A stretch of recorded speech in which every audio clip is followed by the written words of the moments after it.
Teaching Asian American and Pacific Islander heritage doesn't have to be intimidating, especially with the right resources. And trust me, I have the right resources. Whether you teach history, English, or media production, I've got ideas to help your students engage with identity, history, and storytelling, all before the end of the year. Our goal is to make sure that our community isn't invisible anymore. This is my family and my culture. It was a revolution to show the Asian American experience. We brought the example of doing it despite everything. We have to come out together and raise our voice. It's important that you see us for who we are. It's May, so it's Asian American and Pacific Islander Heritage Month. During this month, we share stories about the history, legacy, and contributions of Americans who may be immigrants, maybe second or third generation, but share an ancestry that they trace back to the Asian continent or to the Pacific Islands.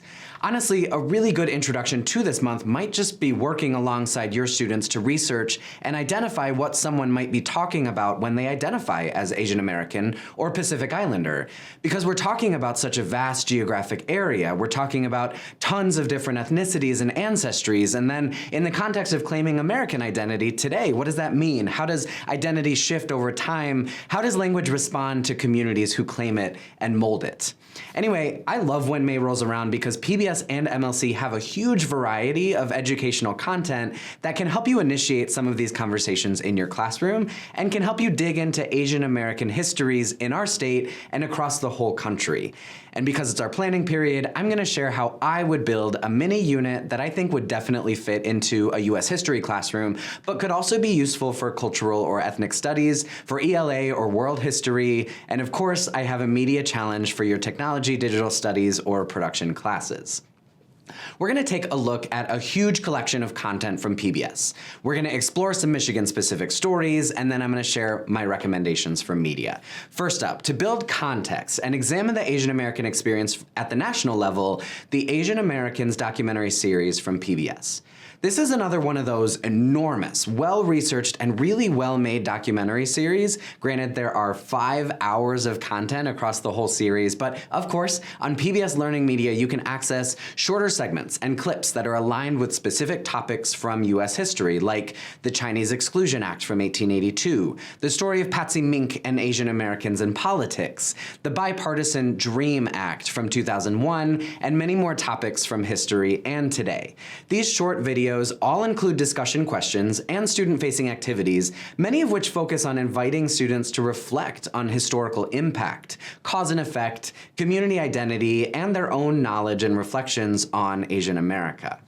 Now, I'm really excited to share some of the local stories that we have, but if you haven't done any study around Asian American history yet, or if you haven't made it to some of these events in history, using a jigsaw discussion or a small group mini presentation project to have students learn about and then teach each other about some of the seminal events in Asian American history would be really helpful and valuable to build in some of this historical context.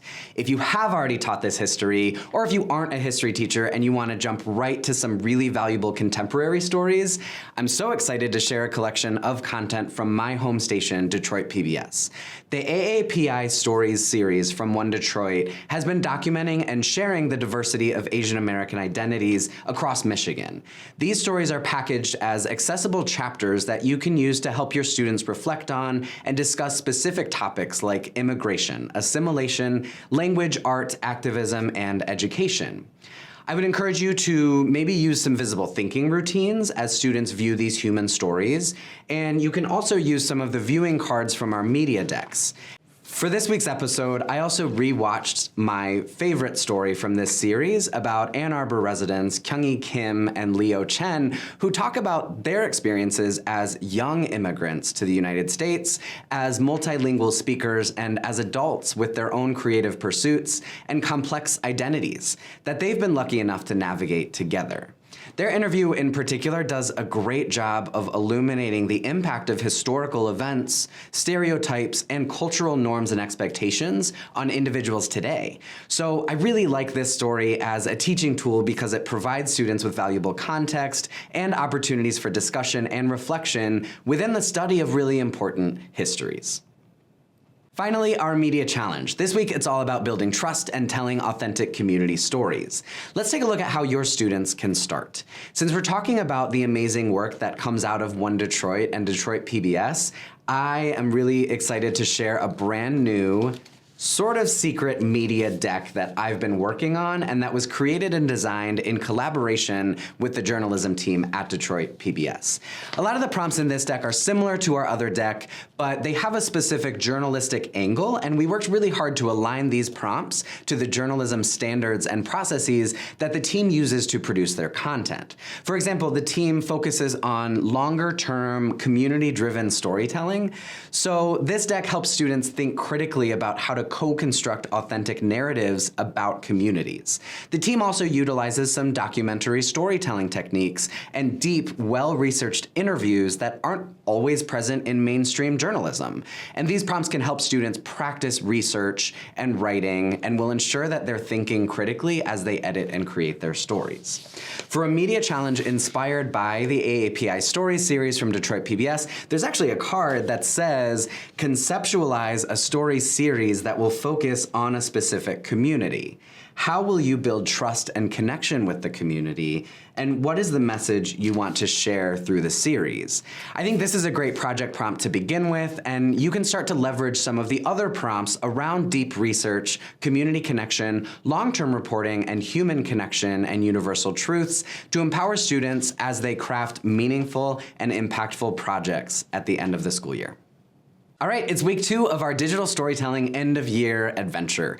If you did miss the episode last week, make sure you go back and check it out because you can still jump in, and by the end of the year, your students could have a polished, personal, multimedia project ready to share with the world. So far, we've introduced the project, we've built in some context and inspiration for students by inviting them to watch videos and share what they think makes those videos good. Then we brainstormed what they might create and how it can connect to course content. Before going into your next lesson, I'd encourage you to think through what your students have submitted or shared in terms of their ideas and tailor your project prompt and requirements so that you incorporate their ideas while staying aligned to the learning targets you want to assess at the end of the year. Actually, let's pause right here. Before we jump into lesson planning for this week, I want to check in on your rubric. The way I see it, a digital storytelling project can be assessed in 3 main ways. You can assess for hard skills and content knowledge. You can assess for what I like to call 21st century skills like creativity, design, collaboration, or you can do a mix of the two. It's important that you communicate to students how you'll be assessing these projects, so take the time to think about what you need to assess before the end of the year. If there are certain skills like evidence or historical thinking or specific concepts or vocabulary that you want students to demonstrate mastery of, or if you're an ELA and you want to take this opportunity to assess speaking and listening skills, or treat it as a research project. Because there are so many options, we won't get into that level of planning here, but I'd recommend identifying the skills and starting with a clear rubric that fits your style and gradebook parameters, and then being really careful about the additional mini lessons that you build in over the next few weeks. If you want to assess research skills, what do you have left to teach students about doing research? If you want to assess content knowledge or disciplinary skills, what will students be learning and practicing over the next few weeks outside of this project or in addition to that is going to teach them concepts and vocabulary that they can demonstrate in their projects? Okay, now for the next lessons. This week, we're talking research and we're talking planning. Start off with a large group discussion. We're nearing the end of the year. Ask your students, when have we done research this year? What about in your other classes? What does research look like? What can it look like? Why is research important? You're trying to get them to think about research as a content creator and a storyteller, so it's going to be important that you guide this conversation away from kind of standard answers about research projects or what I would call reports in school and into more authentic dialogue about the value of learning more about a topic, seeking diverse perspectives, and verifying credible sources for information. Once you've gotten everyone thinking, I recommend choosing a sample prompt or story idea so that you can model the research process with them, or at least some initial planning, because that's what your student's next step is going to be. Let's do one here together. Say I'm in English class and we've decided that our end of year projects are gonna be a mini documentaries that are essentially book reports about our independent reading novels that we've been reading throughout the semester. I like this prompt because it's totally student-centered. It's really up to them to have a topic and choose a topic, and they really have to demonstrate that they can identify, for example, theme, genre, purpose, style, and other elements that they'll bring in to create a video that story tells about their book of choice. Anyway, so we're in large group and I'm gonna model my research project. I have my book. I'm gonna start by maybe learning more about the author. I'm gonna investigate the genre. I'm gonna look into the time period when the book was published, because I wanna know about where my author's from. I wanna know what inspired them to write, who they write for. I wanna know if there's any relevant historical context or cultural information that might impact my understanding of what's going on in the book. Again, the goal here would be to get students thinking about research as an investigative process that will inform and inspire the content they include in their eventual film.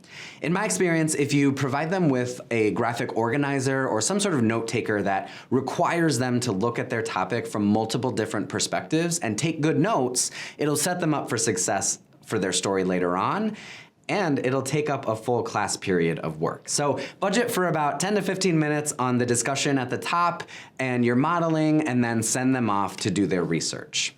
After they've done their initial research and checked in with you, they can start working on creating a skeleton or some sort of outline for their eventual video. This might be another class period, or it might be something you need to send home and ask them to do for homework. If you do it in class, you can time them and ask them to work for 20 or 30 minutes before pairing up and trying out peer review and giving each other feedback. And then you can give them initial time to firm up their plans as they head into production. Here's what you're looking for from them. They should have a clear topic and a purpose for their content, not just a response to the prompt.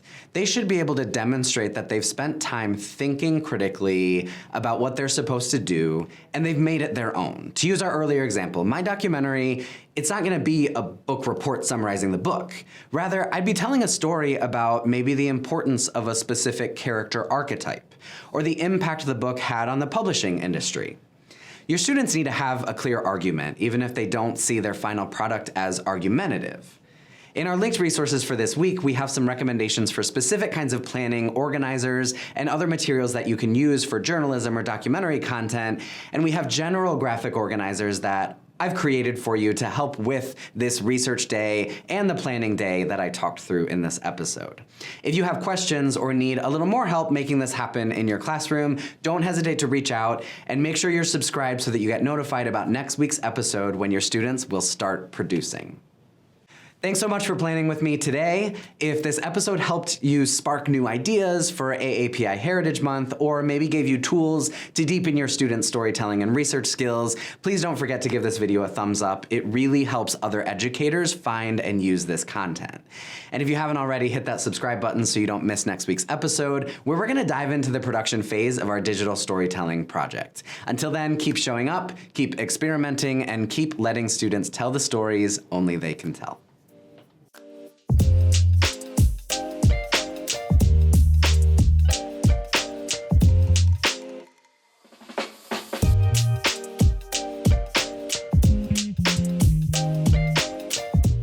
This program is made possible in part by the state of Michigan and by